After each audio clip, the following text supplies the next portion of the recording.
tout le monde, ici Sarah Charbonneau et je vous souhaite la bienvenue à l'émission La Clique. Cette semaine, on rencontre pour vous Didier Lucien à distance, bien sûr, le virtuel est encore à la mode. On découvre aussi Randolph Pub Ludique en compagnie de Normand D'Amour et je nous initie, vous allez voir, à la coiffure au végétal.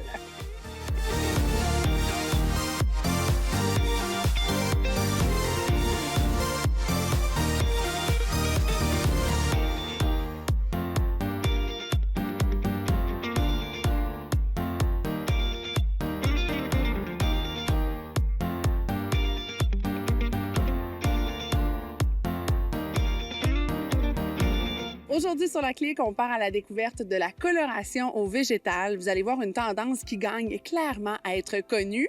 Question d'en savoir davantage, j'ai été à la rencontre de la belle équipe d'Eau Calme, coiffure au végétal. Ève, bonjour. Bonjour Sarah. Très contente de te retrouver aujourd'hui dans vos tout nouveaux locaux. Ça me fait plaisir. Avant de parler de cette belle installation ici dans le quartier, on va parler un peu des débuts de Eau Calme. Comment est arrivée cette aventure-là pour toi? Eau Calme est né en 2017. C'était à l'époque une ancienne femme qui avait monté un salon de coiffure. Et en 2017, on était sur la rue Cartier. Moi, je suis arrivée de France et j'ai eu le plaisir, 6 mois après, de pouvoir complètement racheter Eau Calme. Alors, Eau Calme, en fait, c'est un petit clin d'œil au quartier Montcalm. Tout simplement, on a voulu faire un petit jeu de mots, en fait. Donc, beaucoup de clientes nous demandent pourquoi on s'appelle Eau Calme. Tout de suite, on nous demande parce que c'est calme. Oui, mais c'est surtout un beau clin d'œil au quartier Montcalm. J'ai eu un super entrepreneur, j'ai eu mon conjoint qui nous a beaucoup aidés pour tout ce qui était les finitions et moi-même. Absolument, tu travailles d'équipe jusqu'au bout. Faut dire, l'endroit est magnifique et tu es resté dans le même quartier, dans le même secteur. Qu'est-ce que tu apprécies de cet endroit-là, dis-moi? Ben en fait, c'est un super quartier, ça bouge tout le temps quand même. Les gens sont très, très agréables. On a une très belle clientèle. Les gens aiment le végétal, en fait, dans le quartier. Ils aiment l'environnement. Donc, en fait, je pense qu'on est bien ancré dans le quartier. Et là, dis-moi, la coiffure au végétal, je sais qu'on aura l'occasion avec tes collaborateurs d'en discuter. Pourquoi cet univers-là, plus particulier qu'un autre pour toi en tant que propriétaire? Pour moi, en tant que propriétaire, c'est parce que moi, ça fait 22 ans que je suis coiffeuse et je suis devenue allergique en fait à la coloration chimique. Okay. Donc, je ne pouvais plus exercer dans mon milieu. Donc, j'ai viré de bord et je suis partie sur la coloration végétale. Tu es retournée aux sources pour être capable de continuer de pratiquer cette belle passion-là. Exactement, tout à fait. Et là, c'est bien agréable de souligner avec toi cette belle inauguration-là, officielle, disons-le comme ça. C'est ça. Puis, on va aller découvrir le végétal avec tes collaborateurs. Avec plaisir. Merci beaucoup. Florian, bonjour. Bonjour. Très contente de te retrouver aujourd'hui. Parle-moi justement en quoi ça consiste, la coloration végétale, pour les gens qui ne connaissent pas ça, un peu comme moi qui avait été initiée à l'époque. OK. Alors, la coloration végétale, ce sont des poudres qui sont mélangées, broyées et mélangées avec de l'eau. Ça donne une pâte qu'on va appliquer sur tes cheveux. En fait, ça agit comme un aimant, en fait, la coloration végétale sur ton cheveu. Et ça donne à ton cheveu beaucoup de force. Ça vient le gainer, lui donner beaucoup de brillance. Et si on fait un comparatif à la coloration chimique, ça va tenir généralement beaucoup plus longtemps. Je compare avec certaines de mes clientes qui m'ont suivi lorsque je faisais la coloration chimique. Des clientes que je connais depuis longtemps, je connais par cœur leurs cheveux. Et maintenant que ça fait 4 ans que je travaille avec Ève ici au salon, eh bien on voit vraiment une chevelure entière, complètement végétale. Elles viennent toutes avec le même résultat de « waouh, la qualité de mon cheveu ouais. ». Et je le vois parce que beaucoup de clientes qui ont des cheveux fins, qui n'arrivent pas à se laisser pousser leurs cheveux, avec le végétal, elles le peuvent. Vraiment, le cheveu est plus fort, plus brillant et il y a vraiment une belle différence. Et là, dis-moi Florian, en quoi la coloration végétale est avant-gardiste? Ben ça, c'est une vision qu'on se donne avec Ève et mes collègues sur la coloration. C'est que la base de la coloration végétale, c'est que les plus anciennes civilisations humaines utilisaient des colorations végétales à base de henné pour se colorer les cheveux, pour se colorer la peau. Moi, je trouve ça assez fou de visualiser ça, qu'aujourd'hui, en 2020, avec tout ce qui se passe, on puisse avoir cette opportunité d'utiliser ces produits-là pour se colorer les cheveux. Moi, je trouve ça extraordinaire. Je vois ça comme de l'avant-gardisme. Surtout quand tu vois le salon dans lequel on est, quand tu vois la clientèle qu'on a. Il y a quelque chose de beaucoup plus pertinent, de beaucoup plus précis avec la coloration végétale. Donc, c'est pour ça que je le vois comme de l'avant-gardisme. Je me retrouve maintenant en compagnie de Charlotte. Charlotte, bonjour. Bonjour Sarah. Alors, Charlotte, d'abord, dis-moi, toi un peu, qu'est-ce qui t'a amené dans l'univers de la coloration végétale?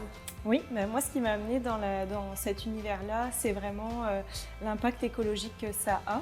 Moi, à la maison, c'est ça, je suis pas mal zéro déchet. Okay. Puis, je fais vraiment attention à ce que je vais manger, ce que je vais mettre sur le corps. Puis, c'est ça qui me plaît aussi dans le travail, c'est qu'on peut rencontrer tout un tas de personnes, puis parler de tous ces avantages-là. Ça fait vraiment plaisir à voir qu'on se conscientise. La coloration chimique, comme son nom l'indique, c'est chimique. Donc, c'est vraiment, dedans, on a beaucoup de choses, notamment des métaux lourds, des produits qui viennent de l'industrie pétrolière. Donc, c'est vraiment très néfaste pour notre organisme. Ça pénètre en quelques secondes. Là, je crois que c'est moins de 30 secondes avant de pénétrer dans le sang. Et c'est immédiat. Donc ça, c'est vraiment un gros impact au niveau de notre corps, puis aussi de l'environnement, parce que ces produits-là, ils se retrouvent dans nos eaux. Ça pollue vraiment l'écosystème, puis les eaux se retrouvent dans nos éviers de cuisine. Donc les petites particules, on les boit tous les jours. Et parle-moi un peu du protocole. Comment ça se passe pour la cliente qui arrive ici? Donc, la cliente s'installe et puis on détermine déjà ses besoins, ce qu'elle a envie, ce qui est possible de faire aussi avec la coloration végétale. Puis je te dirais que les temps de pause sont quand même assez similaires à la coloration classique. Ça peut aller de 15 minutes à 1h15, mais principalement c'est 45 minutes de temps de pause, là c'est ça. Puis ensuite on commence par un shampoing traitant à base d'argile pour vraiment faire adhérer nos plantes aux cheveux, pas qu'il y ait trop de résidus, pollution, du sébum, des choses comme ça. Et puis à la suite de ça, on pose la coloration. On laisse le temps de pause agir, on vous met sous casque à chaleur ou pas, tout dépendamment du résultat qu'on veut. On rince, on fait un soin et on peut procéder au coiffage. Et là, par la suite, il faut dire à la maison, on se doit de ne pas laver le cheveu tout de suite si on veut vraiment favoriser l'adhérence de la coloration au maximum. Là. Exactement, c'est ça. On demande toujours un 48 heures sans shampoing, sans faire plat, vraiment les laisser au naturel pour laisser les plantes oxyder sur le cheveu. Et ça donne de belles pratiques pour la suite, effectivement. Charlotte, merci beaucoup pour ton temps aujourd'hui. Alors, Josiane, très contente de te rencontrer aujourd'hui. Merci, moi aussi. Pour dire que tu es la petite dernière ici arrivée chez Au Calme, d'abord, parle-moi un peu de ce qui t'a amené ici et de ton intérêt surtout pour le végétal. En fait, ce qui m'a amené ici, c'est qu'Au Calme, c'est le seul salon 100% végétal de la Ville de Québec. Et donc, moi, j'avais envie d'intégrer l'équipe. J'avais surtout envie de me trouver une spécialité qui était dans l'air du temps. Au Québec, on est fort pour tout ce qui est en vrac, tout ce qui est bio, tout ce qui est naturel, mais je trouve que côté cheveux, on est un petit pas en arrière. Tout ce qui est maquillage, on commence tout doucement, mais cheveux, on est un peu plus ignorant. En fait, quand je travaillais dans d'autres salons, j'avais des clientes qui utilisaient du henné.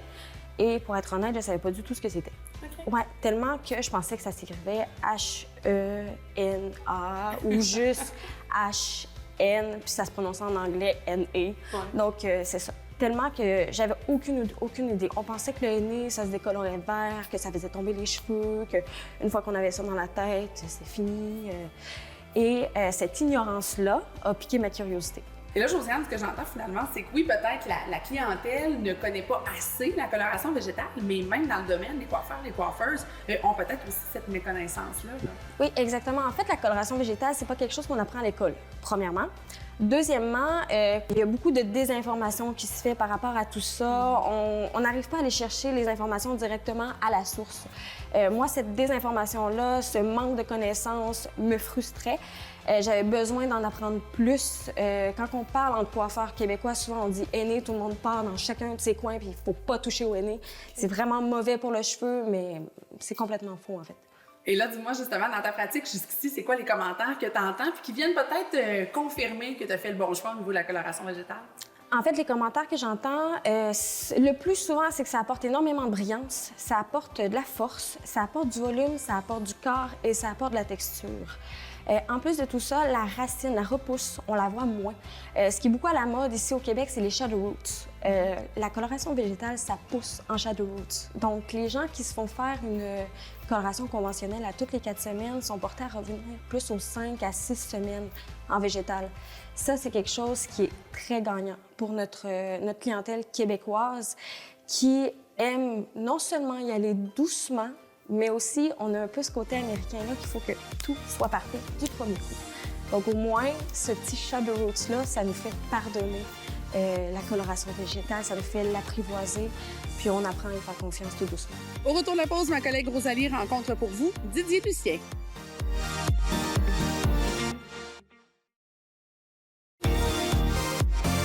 Le 14 octobre prochain, dans la métropole, on soulignera les 60 ans d'Amnesty International. Et pour l'occasion, un bel événement s'est organisé. Didier Lucien sera à l'animation. Ma collègue Rosalie en a jasé avec lui.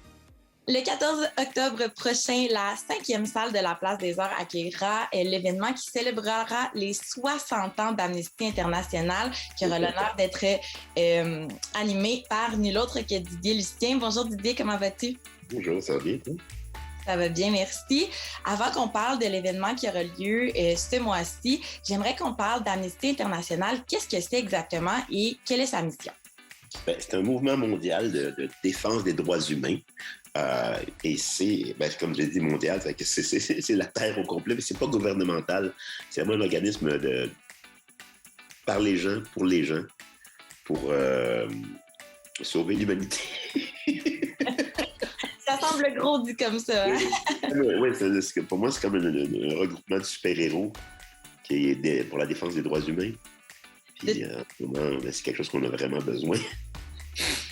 Effectivement, puis quand on parle de droits humains, on parle vraiment de tout ce qui entoure les droits humains. Là. C'est pas quelque chose de spécifique. Là. Non, l'abolition de la peine de mort, les droits des réfugiés, les droits des enfants, le racisme, les droits des peuples autochtones. Et bon, les droits de at large, parce que c'est... on le remarque à chaque jour, là, comment c'est bafoué. Fait qu'il faut qu'il y ait quelqu'un qui puisse t'aider si tu es vraiment mal prise en quelque part dans le monde. Effectivement. Et ça, Amnesty International, c'est mondial, comme tu l'as dit. Pour toi, Didier, comment ça vient te toucher? Évidemment, tantôt, tu as parlé de racisme, mais la cause d'Amnesty International, comment ça vient te toucher? Bien, je pense qu'il n'y a rien de plus noble que cette cause-là. Moi, ça a toujours été indéniable que cet organisme-là était important et qui faisait un travail extraordinaire que personne d'autre fait. C'est quand même étrange que c'est pas le gouvernement qui s'occupe de ça. Sérieux? On a élu du monde, puis c'est secondaire. Par moment, la politique prend le dessus sur le droit humain. Fait que ça, c'est très étrange pour moi. Fait que c'est pour ça que je dis que c'est comme des super-héros. Parce que là où il n'y a aucun recours, les autres apparaissent, tu sais. Effectivement. Et le 14 octobre prochain, vous allez avoir l'occasion de célébrer ces super-héros-là dans une belle soirée qui aura pour thème d'ailleurs l'inclusion et la diversité. Pourquoi avoir choisi ces thèmes-là? Écoute, ça, c'est pas la partie dans laquelle... C'est pas la partie. C'est pas moi, ça. Moi, je suis vraiment juste là pour animer cette soirée-là puis essayer de bien les représenter. Eh bien, est-ce que tu trouves que c'est des bons thèmes? Ben, c'est le thème du moment, je pense. En ce moment, c'est l'affaire qu'on règle, qu'on essaie de régler.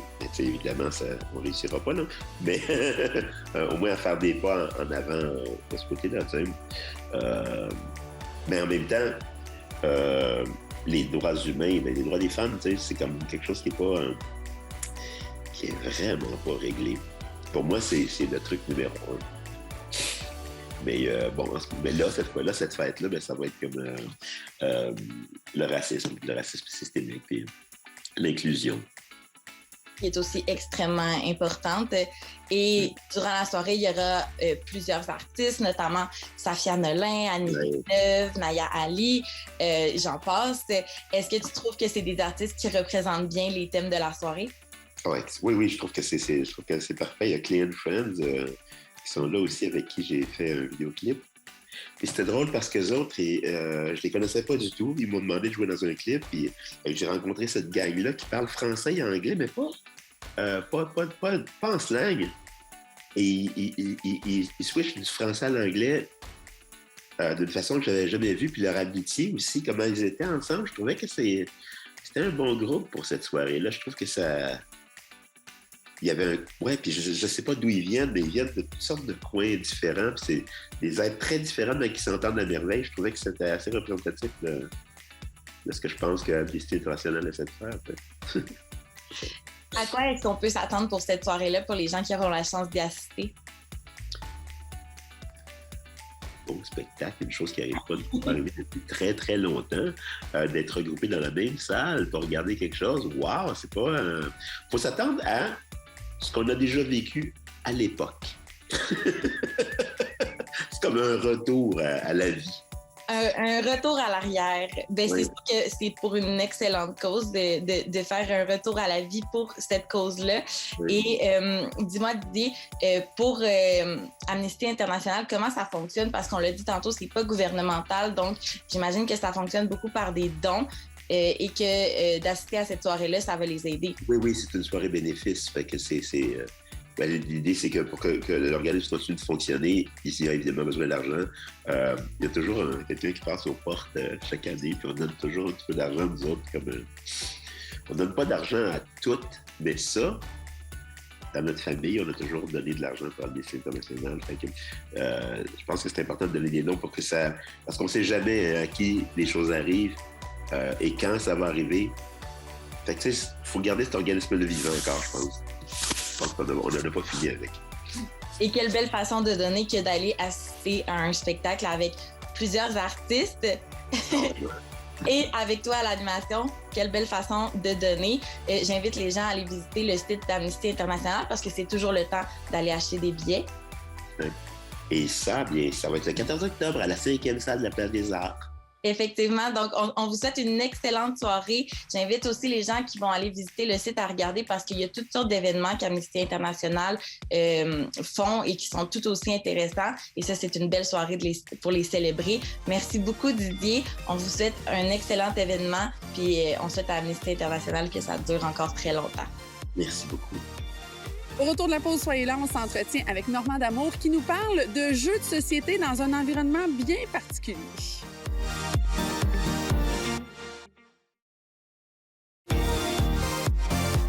Bonne nouvelle pour les gens de la région de Québec, Randolph Pub Ludique s'installe dans notre belle capitale nationale. Et question d'en apprendre davantage sur le concept, j'en ai parlé avec l'un des copropriétaires, Normand D'Amour. Normand D'Amour, bonjour! Bonjour! Bienvenue sur la clique, on est tellement contents de te recevoir. Mais là, ça me fait plaisir, vous êtes donc bien fin de me recevoir, Colin. On aurait aimé ça te recevoir en vrai, mais écoute, Mais convivial... non, vous restez trop loin, puis garde, j'étais là il y a 2-3 semaines, là. on s'est juste manqué, puis il faut dire que c'est pour une très belle raison qu'on se parle aujourd'hui. Oui. On aurait eu plein de projets sur lesquels on aurait pu parler avec toi, mais là, c'est une belle machine de jeu qui s'en vient à Québec, qui fait des petits, faut dire, depuis quand même plus de 9 ans. Randolph, un beau pub ludique qui s'en vient à Québec. C'était dans cette belle gang-là. Moi, je suis dans cette belle gang-là depuis le tout début. C'est vraiment, comment on dirait, un coup du sort, un coup de dé. Un moment donné, je suis au Valet de Cœur, qui est une place de jeu à Montréal, qui était la place de jeu à Montréal, où j'y ai travaillé quand ça allait pas bien dans ma carrière. À un moment donné, je parle à un des commis qui est là-bas, que je connaissais. Je disais, hey, ça serait le fun d'avoir un bar de jeux à Montréal, où les gens viennent, puis on leur explique les jeux, puis qu'on démocratise le jeu de société, puis tout ça. C'est pas comme dans le Passego qu'il y avait au coin de Saint-Laurent, qu'il y avait les jeux dans le coin, il manquait la moitié des pièces. Là. Non. Quelque chose de structuré, on mange, on boit, puis on joue.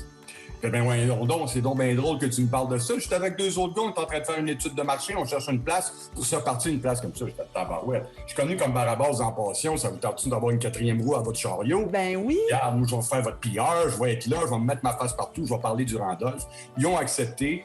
Puis avant d'accepter vraiment, ils sont venus voir ma collection de jeux pour voir si j'étais un vrai fan de jeux.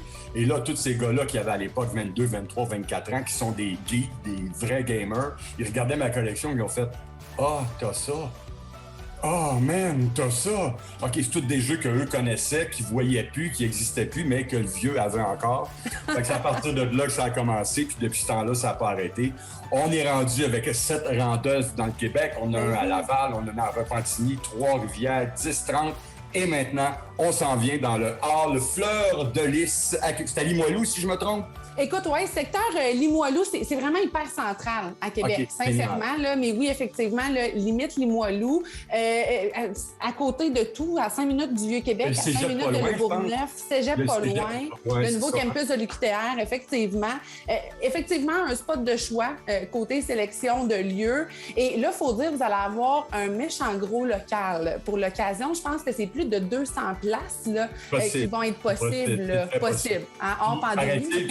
Une fois par semaine, je ne sais pas si c'est le lundi, les mardis ou les mercredis, il va y avoir au 2e étage que des war gamers ou pour faire du war gaming, des affaires de fous qui aucune place au Québec a ça et nous on va offrir ça à ces grands partisans du wargaming. On a bien hâte de voir ça. Puis là, je vais t'avouer, moi je voyais ça première au Québec, le wargaming. Moi je suis néophyte dans ça, ok. J'ai mes petits jeux de société que j'aime beaucoup. Ça a été mon activité de pandémie préférée. Mais le wargaming, explique-moi en quoi ça consiste.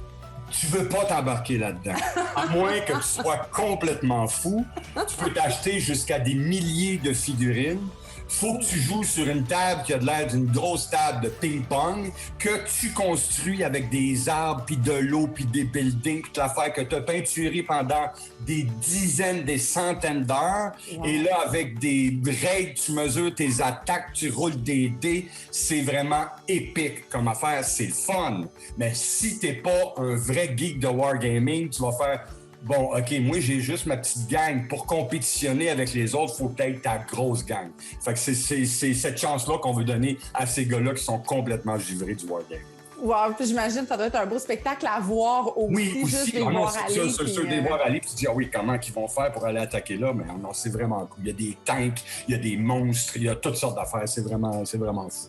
Et là, tu l'as dit, ça va être à peu près, bon, peut-être tous les lundis, tous les mardis. De ce que je comprends, il y a une programmation qui est installée au niveau du Randolph. Il y a des animations, il y a des trucs organisés. Comment ça va marcher? Il y a des trucs organisés pour les célibataires, il y a des trucs, il y a des quiz qui vont avoir là, il y a le wargaming qui va avoir là. Puis des fois, c'est pas nécessairement pour les célibataires, c'est pour les gens seuls qui ont le goût de jouer à des jeux, mais qui n'ont pas d'amis. Fait qu'ils viennent au Randolph, puis ils se font des amis. Puis là, ils reviennent au Randolph parce qu'ils ont connu ces amis-là ou qu'ils vont finalement les inviter chez eux à jouer aux jeux qu'ils ont pris au Randolph pour pouvoir les jouer chez eux. Non, on veut vraiment créer une espèce de roulement dans les jeux de société parce qu'il y en a tellement maintenant que tout le monde peut y trouver son compte. Puis moi, je pense que le Randolph a été et sera la solution pour toutes ces temps de morosité qu'on vit en ce moment. La pandémie a été très rough pour tout le monde, puis on a su qu'avec les jeux, les gens pouvaient avoir au moins un sourire au bout de leur journée. Fait que c'est vraiment notre mandat. Moi, j'ai déjà dit un jour, au tout début, j'ai dit, n'ayez crainte, un jour, le Randolph, on va conquérir le monde. Là, on est en train de conquérir le Québec. On commence par ça, on y arrivera bientôt. Si jamais il y en a un qui va en Californie, c'est moi qui vais y aller. C'est ça, j'allais dire, je suis sûre, vous conquérissez le Québec, c'est même pas une question. Et là, ben, tu l'as dit un peu, je pense que votre mission, c'est de faire jouer les gens. Qui dit pub dit aussi bière. J'imagine aussi qu'on a un beau menu qui est fait. J'imagine, je le sais, c'est un chef bien connu qui fait ce menu. Martin Junot qui a fait le menu de tous les Randolph, mais c'est des franchises. Hein? Alors, les menus sont menus Randolph, alors menu franchise, menu Martin Junot. Alors, on peut passer du calmar grillé à la poutine en passant par le mac and cheese. Et il y a du vegan aussi. Alors, regarde, tout le monde peut trouver son compte, là c'est sûr, ça. Il y en a vraiment pour tous les goûts, c'est ce que je comprends. Ouais. Dis-moi, Normand, ton setup parfait, là, quand tu t'en vas dans un de tes Randolph, quel jeu tu choisis, qu'est-ce que tu manges et qu'est-ce que tu bois? Je me trouve un coin tranquille avec mes chums. C'est rarement tranquille. Là, ça recommence à être pas mal, ça pointe pas mal des randolls ces temps-ci. Je me trouve un coin tranquille avec de la bonne lumière et que ce soit n'importe quel jeu pourvu que tout le monde le connaisse, parce que là, on est rendu, j'ai une bonne gang de gamers. Ça, c'est très, très le fun. Moi, je bois pas de bière. Je suis pas un buveux de bière. J'aime pas vraiment ça. Quelquefois du vin, quelquefois du rum and coke, quelquefois du gin tonic. Et la bouffe, ça va être le hot dog, comment qu'ils l'appellent, le hot dog français là, ou le hot dog, mais souvent la fameuse poutine avec du porc effiloché. Ça, c'est difficile à refuser.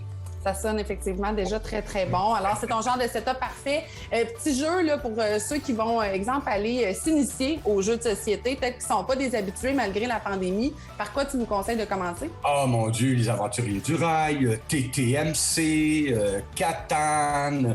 Il y en a tellement. Là, quand je pense à ça, là, ils se pognent tout en pain dans ma face. Dans le bout de site, il y a comme un entonnoir, puis tout se pogne là. Je suis pas capable de toutes les dire, il y en a trop. Mais sachez qu'il y a des animateurs chevronnés qui sont là, qui ont été entraînés pour faire en sorte que la table devant laquelle ils sont capables de leur offrir du bonheur toute la soirée. Ça, c'est sûr, c'est sûr. Écoute, Normand, juste à t'écouter, je te garantis que tu vas inspirer bien des gens à découvrir le Randolph à Québec. Oh non, moi, j'aime pas les jeux. Non. C'est pas vrai que t'aimes pas les jeux. T'as pas trouvé ton jeu. T'as oublié ta jeunesse. Viens retrouver l'enfant en toi, puis c'est au Randolph que tu peux le faire. Absolument. Et l'invitation va être lancée. Normalement, là, l'ouverture officielle, disons-le comme ça, on prévoit ça pour quand? Oh boy! Fin septembre, début octobre, de ce que j'ai entendu parler. On n'est pas vraiment sûr là, encore, parce qu'il y a beaucoup de petites affaires à peaufiner, là, mais ça s'en vient. Bien, génial. Écoute, on a hâte de découvrir ça. D'ici ce temps-là, toi, je sais que tu es en gros rush de tournage, le Purgatoire des Intimes, si je ne m'abuse. Comment ça se passe pour toi? Comment ça se passe? J'ai terminé le 22 ce tournage-là. J'ai tourné 19 jours sur 22. Ce fut épique. J'étais le plus vieux de la gang, mais il faut dire que c'est pas difficile. Il n'y avait pas un maudit qui avait 25 ans là-dedans. Alors, j'étais le plus vieux, qui leur montrait un peu comment la machine cinématographique fonctionne. Je me suis amusé comme un petit fou, mais c'est un rôle très difficile à camper. J'ai bien hâte de voir ce que ça va donner. Écoute, quand le film va sortir, ça va être un plaisir de te retrouver, Normand, pour en jaser, de donner aux gens d'aller voir ça. Puis écoute, d'ici ce temps-là, quand tu reviens à Québec, moi, je suis prête pour une petite game de dominos, tout ce que tu veux. Ça va être un plaisir de te revoir, Normand. On se retrouve au Randolph, certain. Génial, merci beaucoup. Salut, gang, merci beaucoup.